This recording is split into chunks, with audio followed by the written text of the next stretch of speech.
ఢిల్లీ పర్యటనలో సీఎం రేవంత్ రెడ్డి బిజీగా గడుపుతున్నారు. కేంద్ర మంత్రి రాజ్నాథ్ సింగ్ ను కలిశారు. సీఎం వెంట డిప్యూటీ సీఎం బట్టి మంత్రి ఉత్తమ్ ఉన్నారు. రక్షణ శాఖ నుంచి రాష్ట్ర ప్రభుత్వానికి భూముల బదలాయింపుపై చర్చించారు. అలాగే రాష్ట్రంలో సైనిక్ స్కూల్స్ ఏర్పాటు, ఇతర అంశాలపై చర్చించారు. ఇప్పటికే కేంద్ర మంత్రి రామ్మోహన్ నాయుడును కలిశారు. ఈ సందర్భంగా వరంగల్ ఎయిర్పోర్టు సహా పలు అంశాలపై చర్చించారు. వరంగల్తో పాటు మరో 3 ఎయిర్పోర్టులను అభివృద్ధి చేయాలని కోరారు.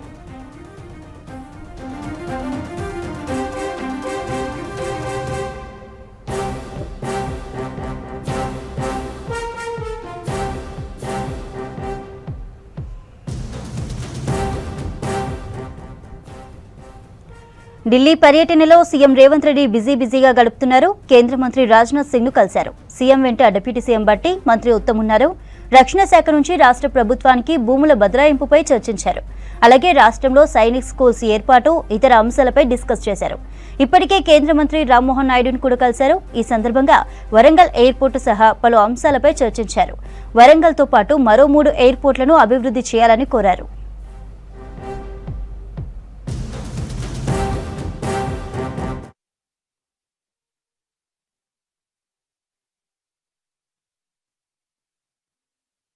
తెలంగాణ ముఖ్యమంత్రి వర్యులు రేవంత్ రెడ్డి గారు రావడం జరిగింది. ఎయిర్పోర్ట్స్ని తెలంగాణలో అభివృద్ధి చేయాలనే ఆలోచనతో ఆయన కూడా ఒక రిప్రజెంటేషన్ మాకిస్తూ పలు ఎయిర్పోర్ట్లు కానీ పలు లొకేషన్ల మీద కానీ చర్చించడం కూడా జరిగింది. అందులో అతి ముఖ్యంగా వరంగల్ ఎయిర్పోర్ట్ని వీలైనంత త్వరగా పూర్తి చేయాలనే సంకల్పంతో వాళ్ళు కూడా విచ్చేసిన తర్వాత మా మినిస్ట్రీ నుంచి కూడా, ఎందుకనంటే ఒక తెలుగువాడిగా ఈరోజు అవకాశం వచ్చిన తర్వాత నేను మొదటి రోజు నుంచి కూడా చెప్పాను, ఆంధ్రప్రదేశ్లో అలాగే తెలంగాణలో రెండిట్లో కూడా సరి సమానంగా ఎక్కడెక్కడైతే ఎయిర్పోర్ట్లు నూతనంగా ఏర్పాటు చేసే అవకాశాలు ఉన్నాయో, ఏవియేషన్ అభివృద్ధి చేసే అవకాశాలు ఎక్కడెక్కడైతే ఉన్నాయో రెండింటిని కూడా సమాంతరంగా డెవలప్ చేయాలనే ఆలోచనతో నాకు ముందు నుంచి కూడా ఒక పట్టుదలతో ఉన్నాము. అందులోనే ఈరోజు స్టేట్ గవర్నమెంట్ కూడా ప్రోయాక్టివ్గా ఈరోజు రావడం, ముఖ్యమంత్రి గారి స్వయంగా రావడం, ఆయన రిక్వెస్ట్ చేసింది వరంగల్లో అక్కడ ఉన్నటువంటి సైట్, ఎందుకనంటే ఎయిర్పోర్ట్ తాలూకు ల్యాండ్ కొంత ఉంది, కానీ అదనంగా కొంత ల్యాండ్ కూడా దానికి కావాల్సి వచ్చింది. సో మేము రిక్వెస్ట్ చేసాం ఒక 253 ఏకర్స్ కావాలని. స్టేట్ ప్రోయాక్టివ్గా దానికి కావాల్సినటువంటి డబ్బులు కూడా రిలీజ్ చేసి ల్యాండ్ ఎక్విజిషన్ త్వరితగతిన పూర్తి చేయాలని కూడా మొన్ననే ఆదేశాలు కూడా జారీ చేయడం జరిగింది. సో మేము వెయిట్ చేస్తున్నాం. ల్యాండ్ ఎక్విజిషన్ ఎంత తొందరగా అయితే ఎయిర్పోర్ట్ అథారిటీ ఆఫ్ ఇండియా తరపున మేము పూర్తిగా రెస్పాన్సిబిలిటీ తీసుకొని అక్కడ బ్రహ్మాండమైనటువంటి ఎయిర్పోర్టు వరంగల్కి అందరికీ కూడా ప్రజలందరూ కూడా మెచ్చుకునే విధంగా అక్కడ ఒకటి ఏర్పాటు చేయాలని దాని మీద నిర్ణయం తీసుకోవడం జరిగింది. దానితో పాటు స్టేట్ గవర్నమెంట్ నుంచి మరొక 3 లొకేషన్లు కూడా వారు రిక్వెస్ట్ చేశారు.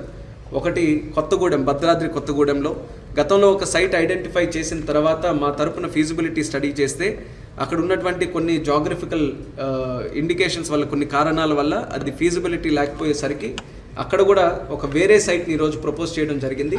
దానికి మళ్ళీ ఎయిర్పోర్ట్ అథారిటీ ఆఫ్ ఇండియా నుంచి ఫీజిబిలిటీ స్టడీ చేయాల్సి వస్తుంది. మనకి పెద్దపల్లి ఏరియాలో కూడా అక్కడ కూడా గతంలో నుంచి కూడా నడుస్తూ వచ్చింది ఒక ఎయిర్పోర్ట్ ఉండాలని. గతంలో ఉన్నటువంటి స్ట్రిప్ ఇప్పుడు సరైన అవకాశాలు లేక అది డెవలప్ చేయకపోయేసరికి వాళ్ళ సైడ్ నుంచే ఇంకొక సైట్ కూడా చూసే అవకాశం ఉందని చెప్పారు. అది కూడా మేము ఫీజిబిలిటీ స్టడీ చేస్తాం. ఈ 2 ఏరియాలు కొత్తగూడెం అలాగే పెద్దపల్లిలో స్టేట్ గవర్నమెంట్ చూపించినటువంటి సైట్ని ఫీజిబిలిటీ స్టడీ చేసిన తర్వాత అది ఎంతవరకు కూడా మనకి సానుకూలంగా వస్తే దాని మీద ముందుకు నడిచే అవకాశం వస్తుంది. కాబట్టి రిపోర్ట్ వచ్చిన తర్వాత దాని మీద నిర్ణయం తీసుకుంటాం. అలాగే అతి ముఖ్యంగా స్టేట్ గవర్నమెంట్ కూడా దృష్టి పెడుతుంది, అది ఆదిలాబాద్ ఏరియాలో కూడా ఒక ఎయిర్పోర్ట్ ఏర్పాటు చేయాలి. ఆదిలాబాద్ ఎయిర్పోర్ట్లో డిఫెన్స్ తాలూకా ల్యాండ్ ఉంది. అక్కడ ఉన్నటువంటి ఎయిర్ స్పేస్ కూడా డిఫెన్స్ తాలూకా రిస్ట్రిక్షన్ ఉంది. సో కేవలం మా వంతుగానే కాకుండా మినిస్ట్రీ ఆఫ్ డిఫెన్స్ నుంచి కూడా సహకారం తీసుకొని అక్కడ ఎయిర్పోర్ట్ ఏర్పాటు చేయాల్సి వస్తుంది. కాబట్టి ఆ విషయం కూడా మేము ముఖ్యమంత్రి గారికి చెప్పాం. సో మినిస్ట్రీ ఆఫ్ డిఫెన్స్ సహకారం తీసుకొని కూడా అక్కడ ఏర్పాటు చేయడానికి ఒక నిర్ణయం తీసుకుంటాం. ఆదిలాబాద్ స్ట్రాటజిక్ లొకేషన్, ఆ చుట్టుపక్కల మహారాష్ట్ర తాలూకు బార్డర్ ఉంది, దగ్గరలోనే ఛత్తీస్గఢ్ ఏరియా కూడా వస్తుంది. ఆ ప్రాంతంలో ఎక్కడ కూడా దగ్గరలో ఎయిర్పోర్ట్ లేనందువల్ల అక్కడ మంచి డిమాండ్ కూడా ఎస్టాబ్లిష్ అయ్యే అవకాశం ఉంది. కాబట్టి అది ఖచ్చితంగా భవిష్యత్తులో చేసే అవకాశాలని తీసుకొని వచ్చే విధంగా మా వంతు ప్రయత్నం చేస్తామని కూడా తెలియజేశాం. ఏవియేషన్ అభివృద్ధి చేస్తే కేవలం గాల్లో ఎగిరే ప్యాసింజర్స్ పెరగడం లేకపోతే ఎయిర్పోర్ట్లు ఎక్కువ రావడమే కాదు, ఏవియేషన్ మనకు పెరిగితే టూరిజం పెరుగుతుంది, ఏవియేషన్ పెరిగితే జాబ్ క్రియేషన్ పెరుగుతుంది, ఎకనామిక్ యాక్టివిటీ పెరుగుతుంది, అక్కడ ఉన్నటువంటి స్థానికులకి ఉద్యోగ అవకాశాలు పెరుగుతాయి. అలాగే ఇంజనీర్స్కి కానీ, టెక్నీషియన్స్కి కానీ, పైలట్స్కి కానీ అనేక రంగాల్లో అధిక ఉపాధి అవకాశాలు దక్కే వస్తుంది. కాబట్టి అందరూ ఆసక్తిగా చూస్తున్నారు. మా ప్రాంతానికి ఈరోజు ఎయిర్పోర్ట్ రావాలని. ఆ డ్రీమ్ని, ఆ యొక్క కళని ఈరోజు సాకారం చేయడానికి కేంద్ర ప్రభుత్వం అలాగే ప్రధానమంత్రి గారు గత 10 సంవత్సరాలుగా కృషి చేస్తూ అద్భుతమైనటువంటి రీతిలో ఏవియేషన్ అభివృద్ధి చేశారు. సో వరంగల్ అయితే 100% పూర్తి చేస్తామన్నటువంటి నమ్మకం ఉంది. మిగతాది నేను అన్నట్టు ఫీజిబిలిటీ స్టడీ చేయాలి. ఫీజిబిలిటీ స్టడీ చేస్తే ల్యాండ్ ఎక్విజిషన్ ప్రాసెస్కి వెళ్ళాలి. సో స్టెప్ బై స్టెప్ ఉన్నాయి కాబట్టి దాని మీద కంటే ఈరోజు వరంగల్ మాత్రం ఇమీడియట్.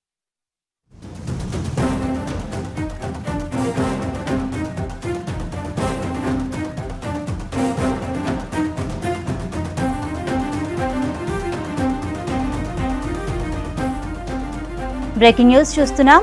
నారాయణపేట జిల్లా మాగనూరు మండల కేంద్రంలోని జెడ్పీ హైస్కూల్లో 3వ ఫుడ్ పాయిజన్ అయింది. సుమారు 30 మంది విద్యార్థులకు వాంతులు, విరోచనాలు, కడుపు నొప్పితో తీవ్ర అస్వస్థతకు గురయ్యారు. వెంటనే విద్యార్థులను మక్తల్ ప్రభుత్వ హాస్పిటల్కు తరలించారు.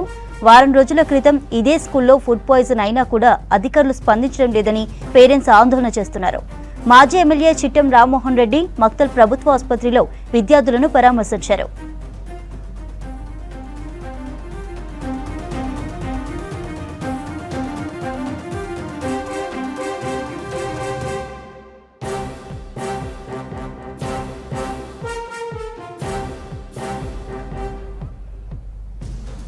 నారాయణపేట జిల్లా మాగనూరు మండల కేంద్రంలోని జెడ్పీ హైస్కూల్లో 3వ ఫుడ్ పాయిజన్ అయింది. సుమారు 30 మంది విద్యార్థులకు వాంతులు, విరోచనాలు, కడుపు నొప్పితో తీవ్ర అస్వస్థతకు గురయ్యారు. వెంటనే విద్యార్థులను మక్తల్ ప్రభుత్వ హాస్పిటల్కు తరలించారు. వారం రోజుల క్రితమే ఇదే స్కూల్లో ఫుడ్ పాయిజన్ అయినా కూడా అధికారులు స్పందించడం లేదని పేరెంట్స్ ఆందోళన చేస్తున్నారు. మాజీ ఎమ్మెల్యే చిట్టెం రామ్మోహన్ రెడ్డి మక్తల్ ప్రభుత్వ ఆసుపత్రిలో విద్యార్థులను పరామర్శించారు.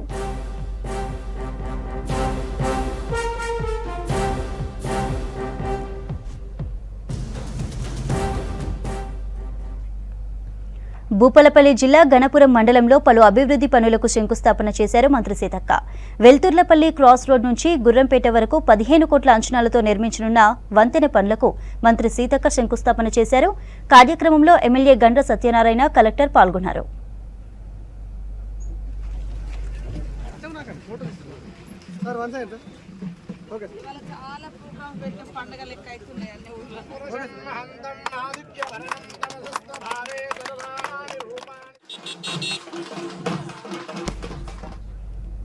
చదువుకోవాల్సిన వయసులో మత్తుకు బానిసలవుతున్నారు స్టూడెంట్స్. ఎంజాయ్మెంట్ పేరుతో గంజాయి, డ్రగ్స్ కు అడిక్ట్ అవుతున్నారు. ఉమ్మడి వరంగల్ జిల్లాలో డ్రగ్స్ కేసుల్లో పోలీసులకు పట్టుబడుతున్నారు విద్యార్థులు. 45 రోజుల్లో దాదాపు 30 మంది స్టూడెంట్స్ పోలీసులకు దొరకడంతో తల్లిదండ్రుల్లో ఆందోళన పెరుగుతోంది.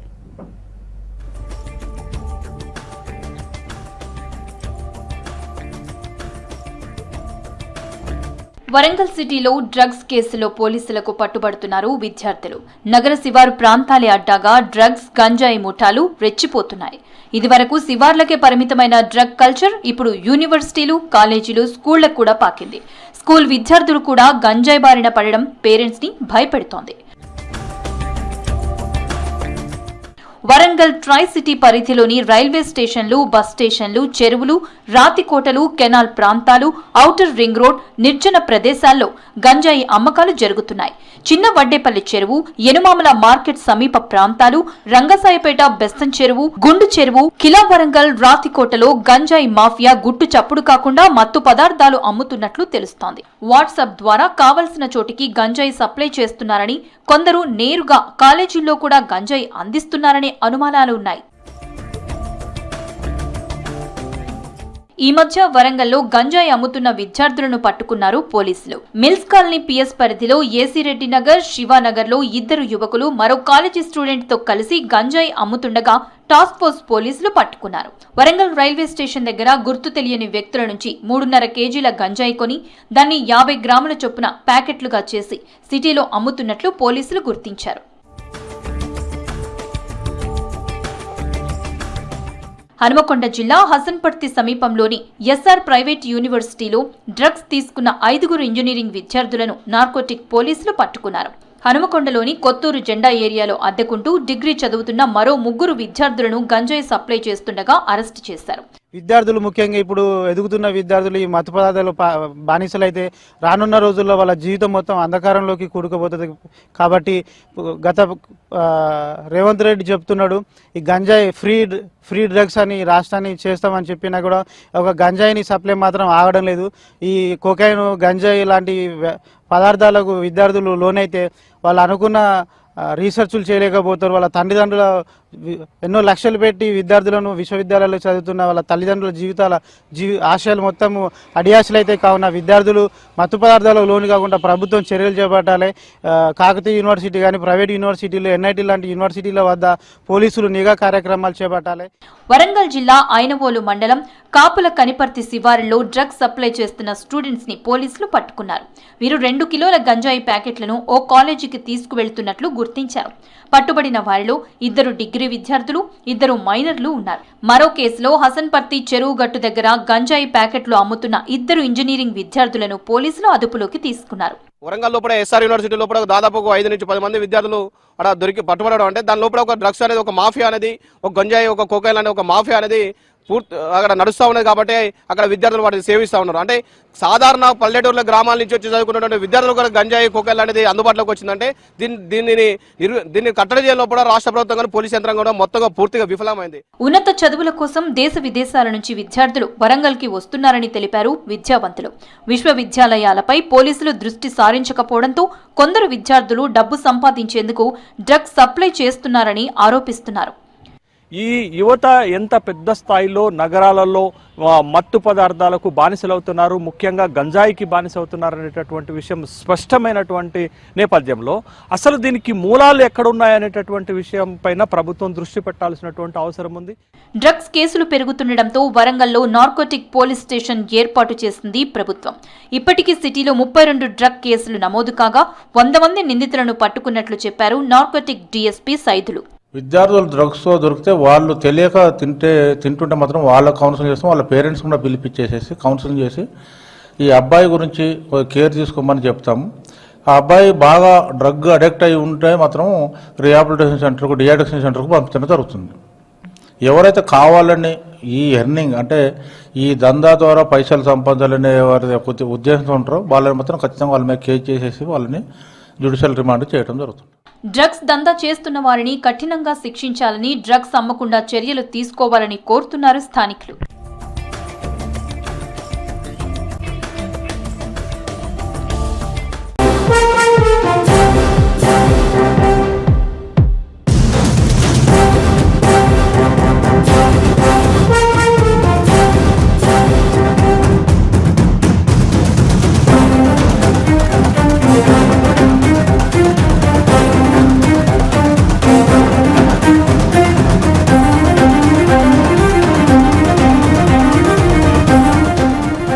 జిల్లా కలెక్టర్లు అధికారులపై సంచలన వ్యాఖ్యలు చేశారు బీఆర్ఎస్ వర్కింగ్ ప్రెసిడెంట్ మాజీ మంత్రి కేటీఆర్. సన్నాసిని సిరిసిల్ల కలెక్టర్గా తీసుకొచ్చారన్నారు కేటీఆర్. కాంగ్రెస్ కార్యకర్తల సిరిసిల్ల కలెక్టర్ పనిచేస్తున్నాడని ఆరోపించారు. సిరిసిల్లలో దీక్ష దివాస్ సన్నాహక సమావేశంలో కేటీఆర్ అతి చేస్తున్న కలెక్టర్లు అధికారులకు వడ్డీతో సహా చెల్లిస్తామని వార్నింగ్ ఇచ్చారు.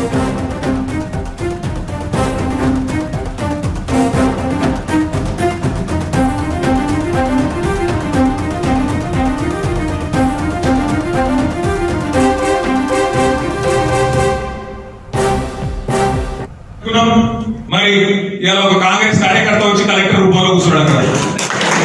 ఆయన మన నాయకులను సీదా మాట్లాడుతున్నాడు. కలెక్టర్ ఏమని మీరు పార్టీ మారండి అని కలెక్టర్ చెప్తున్నాడు. ఒక అంత గొప్ప ఇక్కడ కలెక్టర్ ఒక ఇటువంటి సన్నాసులను ఇలా తీసుకొచ్చి కక్షపూరితంగా రాజకీయం చేసే ప్రయత్నం చేస్తా ఉన్నారు. ఏం పర్వాలేదు, ఏం ఫరక కూడా. టీఆర్ఎస్ ఎంట్రీగా కూడా ఎవడు పీకలేడు అని రేవంత్ రెడ్డి కాదు, వారి తాత వారి చేజమ్మకి వచ్చినా కూడా రాజన్న సిరిసిల్ల జిల్లాలో మీ ఎంట్రీగా కూడా ఎవడు పీకలేడు. దానికి బాధ్యత ఎన్ని రోజులు ఇస్తారు ఈ డ్రామా, ఎన్ని రోజులు కలెక్టర్లు, ఎన్ని రోజులు అధికారులు, ఎన్ని రోజులు పోలీసు వాళ్ళు, వీళ్ళ నాటకాలు మనం కూడా చూద్దాం. మంచిగా రాసి పెట్టుకోండి. నేను చెప్తున్నాను, నేను అంత మంచిగా నేను కాదు. నేను ఇవాళ ఎవరెవరైతే బాగా అతి చేస్తుండ్రో, ఎవరెవరైతే అతి చేస్తుండ్రో, ఎవరెవరైతే కాంగ్రెస్ కార్యకర్తలాగా ఓవరాక్షన్ చేస్తుండ్రో వాళ్ళకి నేను చెప్తున్నా, దీనికి వడ్డీతో సహా ఇచ్చే బాధ్యత నాది. నేనేదో ఉద్యోగం చెప్తున్నాను. మీకు తెలుసు, నాకు తెలుసు. కాంగ్రెస్ వాళ్ళకు కూడా తెలుసు. కలెక్టరేట్ అద్భుతంగా కట్టుకున్నాం. మరి ఇలా ఒక కాంగ్రెస్ కార్యకర్త వచ్చి కలెక్టర్ రూపంలో కూర్చున్నాడు అక్కడ. ఆయన మన నాయకులను సీదా మాట్లాడుతున్నాడు కలెక్టర్. ఏమని మీరు పార్టీ మారని కలెక్టర్ చెప్తున్నాడు. ఒక అంత గొప్ప ఇక్కడ కలెక్టర్ ఒక ఇటువంటి సన్నాసులను ఇలా తీసుకొచ్చి కక్షపూరితంగా రాజకీయం చేసే ప్రయత్నం చేస్తా ఉన్నారు. ఏం పర్వాలేదు, ఏం ఫరక్ కూడా. టీఆర్ఎస్ ఎంట్రీగా కూడా ఎవడు పీకలేడు అని రేవంత్ రెడ్డి కాదు, వారి తాత వారి చేజామతికి వచ్చినా కూడా రాజన్న సిరిసిల్ల జిల్లాలో మీ ఎంట్రీగా కూడా ఎవడు పీకలేడు. దానికి బాధ్యత ఎన్ని రోజులు చేస్తారు ఈ డ్రామా, ఎన్ని రోజులు కలెక్టర్లు, ఎన్ని రోజులు అధికారులు, ఎన్ని రోజులు పోలీసులు, వీళ్ళ నాటకాలు మనం కూడా చూద్దాం. మంచిగా రాసి పెట్టుకోండి. నేను చెప్తున్నాను, నేను అంత మంచిగా నేను కాదు. నేను ఇవాళ ఎవరెవరైతే బాగా హత్య చేస్తుండ్రో, ఎవరెవరైతే హత్య చేస్తుండ్రో, ఎవరెవరైతే కాంగ్రెస్ కార్యకర్తలాగా ఓవరాక్షన్ చేస్తుండ్రో వాళ్ళకి నేను చెప్తున్నా, దీనికి వడ్డీతో సహా ఇచ్చే బాధ్యత నాది. నేనేదో ఉద్యోగం చెప్తున్నాను, మీకు తెలుసు. గాంధీభవన్ లో కాంగ్రెస్ నేత జగ్గారెడ్డి మాట్లాడుతున్నారు. లైవ్ లో చూద్దాం. మీ గవర్నమెంట్ లో వాళ్ళని మానసిక కుంగ తీసుకొని మీ కాళ్ళ కాడ పండబెట్టుకునే యొక్క వ్యవస్థని మీరు చేసిర్రు.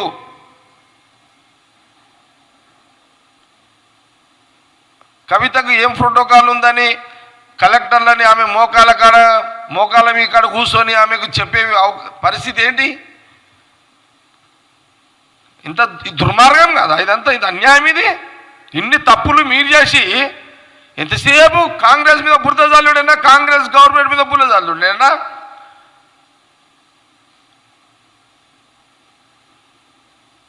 కాబట్టి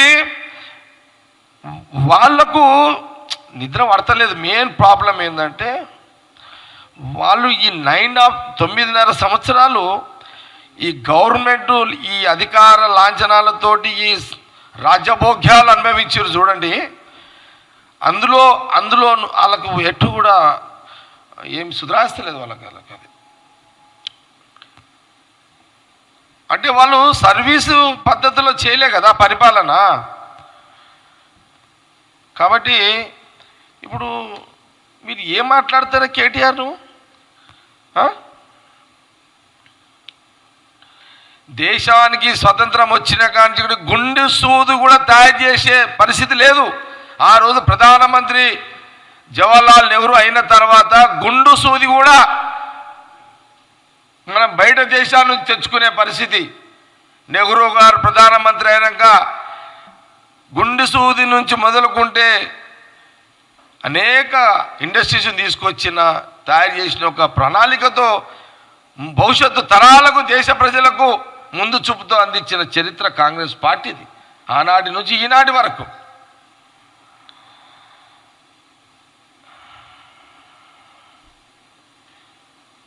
కాబట్టి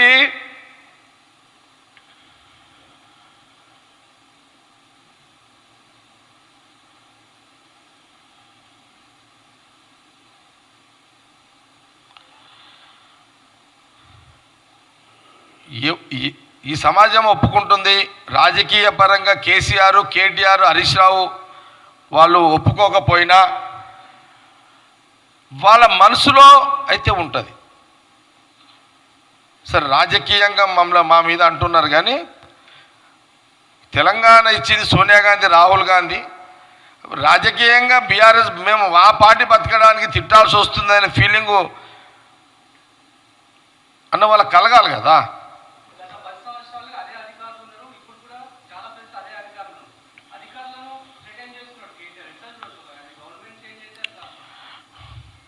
అవును చూస్తున్నా.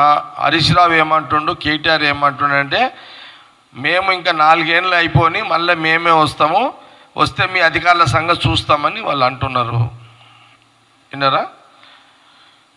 అంత ఈజీగా మేము 4 ఏళ్ళ తర్వాత వచ్చే ఎన్నికల్లో బీఆర్ఎస్ గవర్నమెంట్ని మేము రానివ్వము.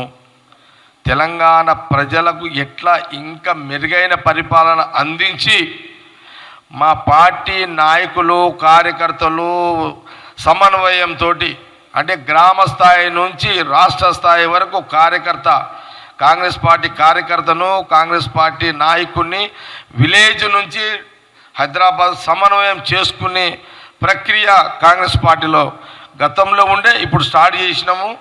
కాబట్టి తప్పకుండా ఈ 4 ఏళ్ళు ఇంకా మెరుగైన పరిపాలన అందిస్తాము.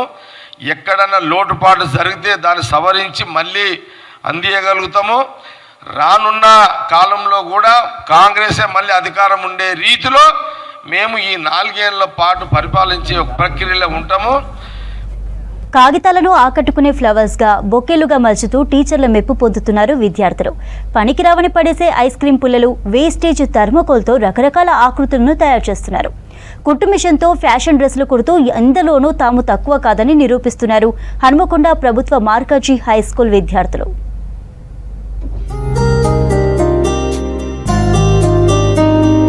హనుమకొండలోని మార్కాజీ హై స్కూల్ విద్యార్థులు తమ టాలెంట్తో వేస్టేజీ వస్తువులతో ఆకర్షణీయమైన నమూనాలు తయారు చేస్తున్నారు. చదువుకుంటూనే ఖాళీ టైంలో క్రాఫ్ట్స్ తయారు చేస్తున్నారు విద్యార్థులు. పనికిరాని పేపర్, థర్మోకోల్, ఐస్ క్రీం పుల్లలతో ఆకట్టుకునే వస్తువులు, అట్టపెట్టెలతో ఇంటి అలంకరణ వస్తువులు, గృహోపకరణాలు తయారు చేస్తున్నారు. మరికొందరు టైలరింగ్ లో వెరైటీ డ్రెస్లను స్టిచ్ చేస్తూ డిజైనింగ్ లో ప్రతిభ చాటుకుంటున్నారు.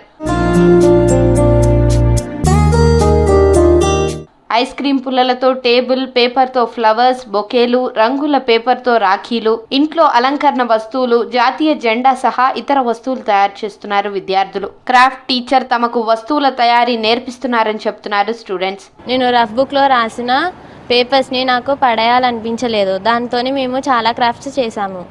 బొకేస్, ఫోటో ఫ్రేమ్స్ ఇలాంటివన్నీ చేసాము.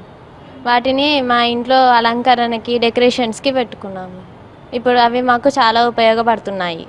నేను వెనుక ఉన్నాయని నేనే తయారు చేసిన. నాకు స్టిచ్చింగ్ అంటే చాలా ఇష్టం. మా మమ్మీ నేర్పించింది. ఇక్కడ స్కూల్లో కూడా నాకు టీచర్ నేర్పిస్తుంది. ఇంకా కొత్తగా ఏమన్నా ఫ్రాక్స్ గిట్లా నేర్చుకోవాలని చాలా ఇష్టం నాకు. ఇంకా అందరికీ ఫ్యాషన్ డిజైనర్ అంటే చాలా ఇష్టం కాబట్టి నేను కూడా దానికి వెళ్ళాలనుకుంటున్నాను.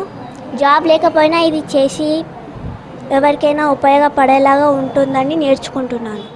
స్కూల్లో పేపర్తో డెకరేషన్ వస్తువులను తయారు చేయడంతో పాటు టైలరింగ్ కూడా నేర్పిస్తున్నారని చెప్తున్నారు విద్యార్థులు. ఈ టైలరింగ్తో డిజైనింగ్ రంగంలో ఎందరికో ఉపాధి కల్పించవచ్చని అంటున్నారు. పేపర్స్తో ఫ్లవర్స్, బొకేస్, ఇట్లా బాక్సెస్ ఉంటాయి కదా అవి, థర్మాకోల్తో కూడా చేయొచ్చు. చాలా టెడ్డీ బియర్ మ్యాక్సిమం 2 hours అయితే అవుతుంది. నేనైతే ఒకసారి చేసిన సార్, నాకు ప్రైజ్ వచ్చింది ఒక స్కూల్లో.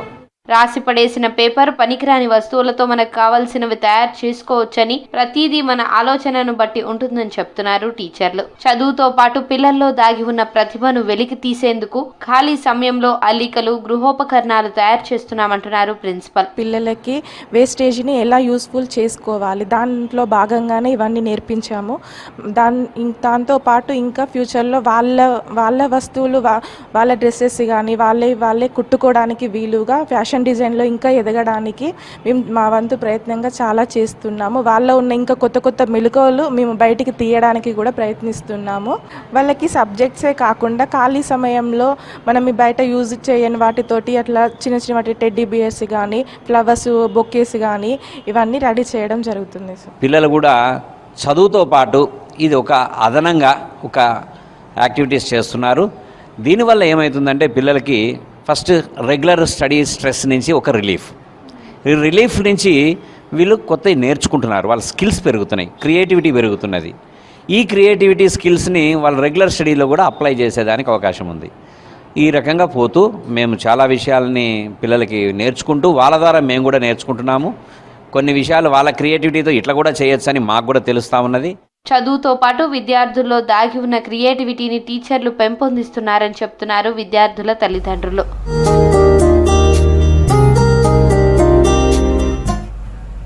సిద్దిపేట జిల్లాలో పత్తి మిల్లుల తూకంలో తేడాలు వస్తుండటంతో రైతులు ఆందోళన చెందుతున్నారు. ప్రతి ఏటా మిల్లులో ఇదే తంతు నడుస్తుందని ఆవేదన వ్యక్తం చేస్తున్నారు. దీంతో తీవ్రంగా నష్టపోతున్నామంటున్నారు రైతులు. ఇక తాజాగా చర్యాల మండలంలోని ముస్తియాలలో పత్తి తూకంలో తేడా రావడంతో రైతులు ఆందోళన చేపట్టారు. సాంకేతిక కారణాలతో తూకంలో తేడాలు అని తప్పించుకుంటున్నారు పత్తి మిల్లు యజమానులు.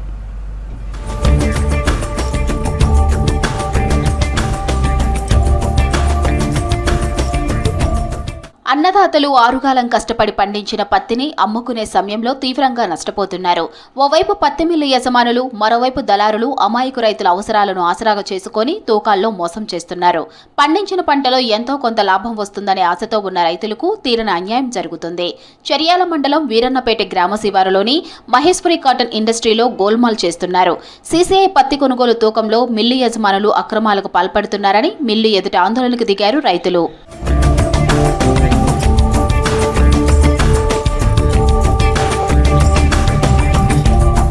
తూకంలో పత్తి బరువు ఎక్కువగా, వాహన బరువు తక్కువగా చూపిస్తూ రైతులను మోసం చేస్తున్నారని మండిపడ్డారు రైతులు. ఇక్కడే కాదు, ప్రతి ఏటా చాలా మిల్లులో ఇదే తంతు నడుస్తుందంటున్నారు రైతులు. గతంలో గజ్వేల్ మండలం బయ్యారంలో రైతుల నుంచి పత్తిని కొనుగోలు చేసిన కరీంనగర్ జిల్లా మెట్పల్లికి చెందిన వ్యాపారి తూకంలో మోసాలకు పాల్పడుతూ దొరికిపోయాడు. రైతులు ఆందోళన చేయడంతో స్థానిక పోలీసులు, మార్కెట్ అధికారులు గ్రామానికి చేరుకొని దళారిపై చర్యలు తీసుకున్నారు. దౌలతాబాద్ మండలం అహ్మద్ నగర్ సమీపంలోని పత్తి జిన్నింగ్ మిల్లులో కూడా గతంలో తూకంలో వ్యత్యాసాలు వచ్చాయి.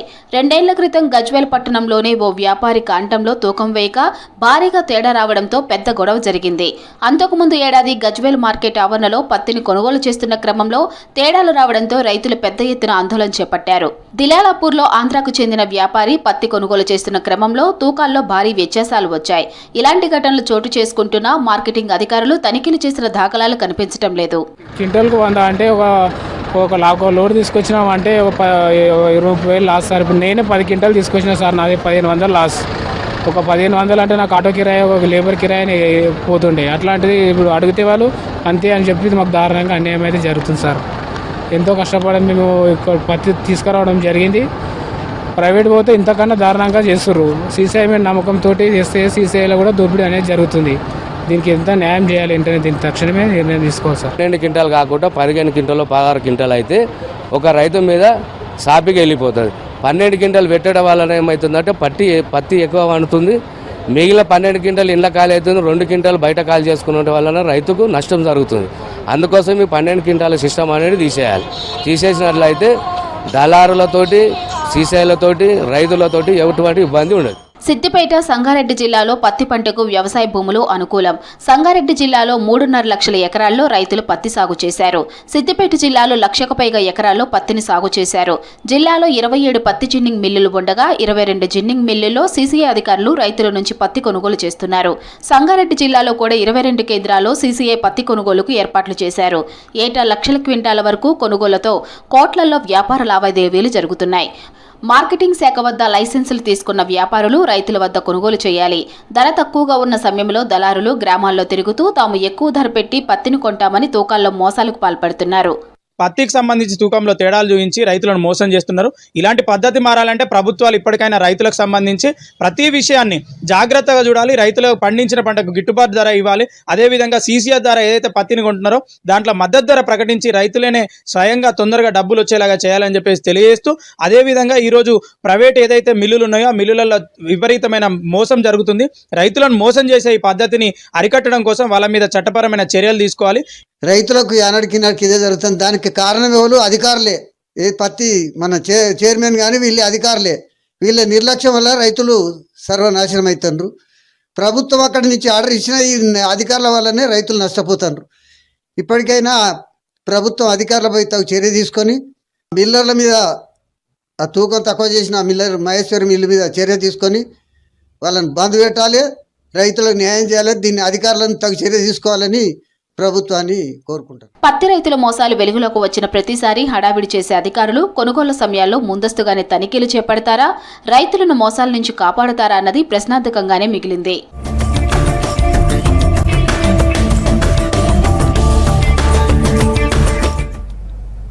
పెద్దపల్లి జిల్లా మంతని గర్ల్స్ హాస్టల్ ఘటనపై ఆరా తీశారు ఎంపీ గడ్డెం వంశీకృష్ణ.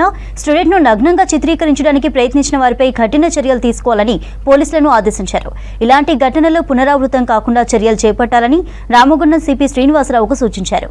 వెంటనే బాధ్యులపై చర్యలు తీసుకోవాలన్నారు వంశీకృష్ణ.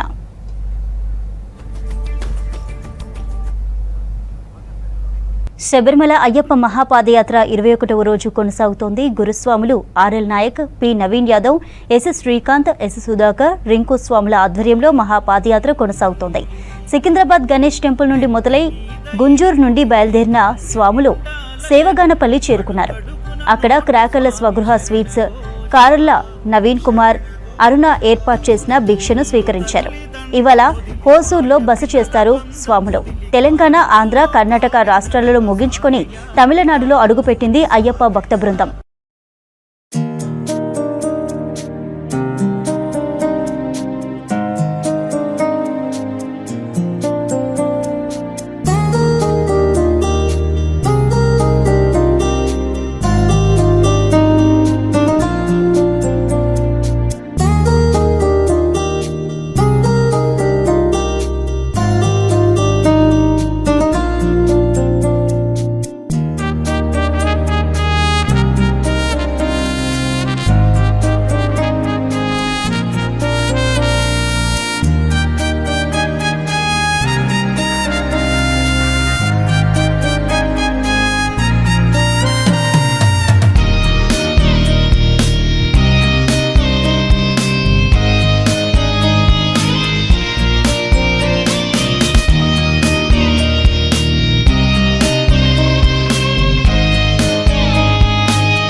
ఇవి బులెటిన్ అప్డేట్స్.